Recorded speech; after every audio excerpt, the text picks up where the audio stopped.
Assalamualaikum warahmatullahi wabarakatuh. Perkenalkan, nama saya Firda Nini Putri dari Prodi Ilmu Komunikasi. Di sini saya akan membuat video tentang psikolog, tentang self concept atau bisa dikenal dengan konsep diri.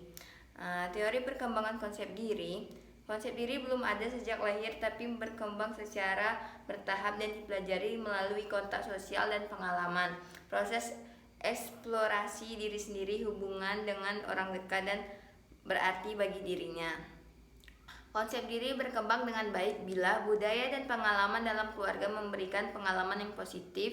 Individu memperoleh kemampuan yang berarti, mampu beraktualisasi diri sehingga individu menyadari potensi yang ada pada dirinya.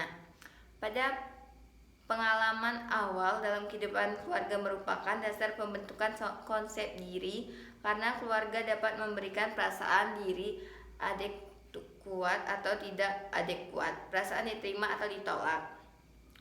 Tentang respon konsep diri, respon adiktif, respon maladaptif.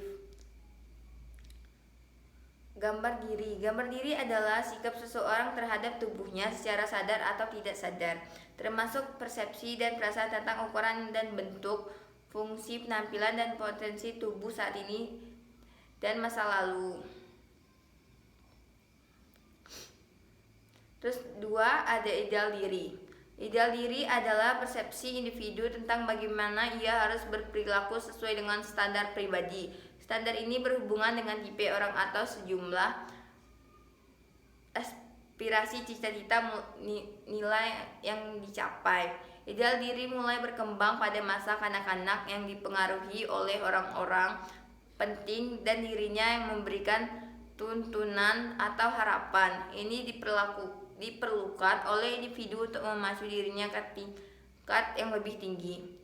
Nomor 3, ada harga diri. Harga diri adalah penilaian pribadi terhadap hasil yang dicapai dengan menganalisa seberapa jauh perilaku memenuhi ideal diri. Penting penerimaan diri tanpa persyaratan sebagai individu yang berarti walaupun salah, gagal atau kalah.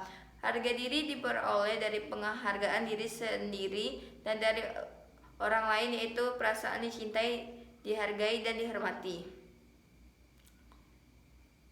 4, ada peran. Peran adalah pola sikap, perilaku, nilai, dan tujuan yang diharapkan dari seseorang berdasarkan posisinya di masyarakat. Posisi di masyarakat dapat menjadi stresor terhadap peran karena struktur sosial yang menimbulkan kesukaran atau tuntunan posisi yang tidak mungkin dilaksanakan. 5, ada identitas. Identitas adalah kesadaran akan diri, merupakan sintesa dari semua aspek konsep diri sebagai suatu kesatuan yang utuh. Seseorang yang mempunyai perasaan identitas diri yang kuat adalah seseorang yang memandang dirinya berbeda dengan orang lain, termasuk persepsinya terhadap jenis kelamin, memiliki otonomi, yaitu mengerti dan percaya diri, respek diri, mampu dan menguasai diri, mengatur diri sendiri, dan menerima diri. Ciri-ciri individu identitas diri positif itu mengenal diri sebagai organisme yang utuh, terpisah dari orang lain, mengakui jenis kelamin sendiri, memandang berbagai aspek diri sebagai suatu keselarasan, menilai diri sesuai dengan penilaian masyarakat, menyadari hubungan masa lalu, sekarang, dan yang akan datang, memiliki tujuan yang dapat direalisasikan.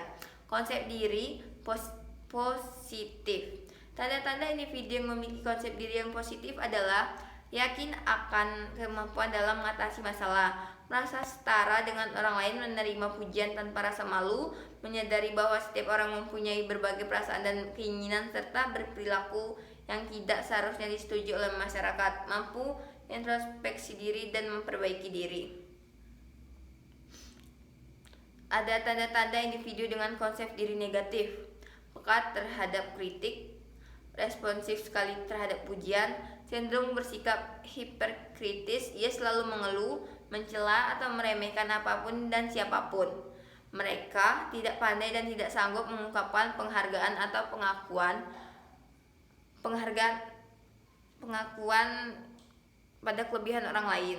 Cenderung merasa tidak disenangi oleh orang lain, bersikap pesimis terhadap kompetisi. Pengertian. Konsep diri adalah semua ide-ide, pikiran, kepercayaan, dan pendirian yang diketahui individu tentang dirinya dan mempengaruhi individu dalam berhubungan dengan orang lain. Terus ada komponen konsep diri. Komponen perseptual. Yang kedua ada komponen konseptual.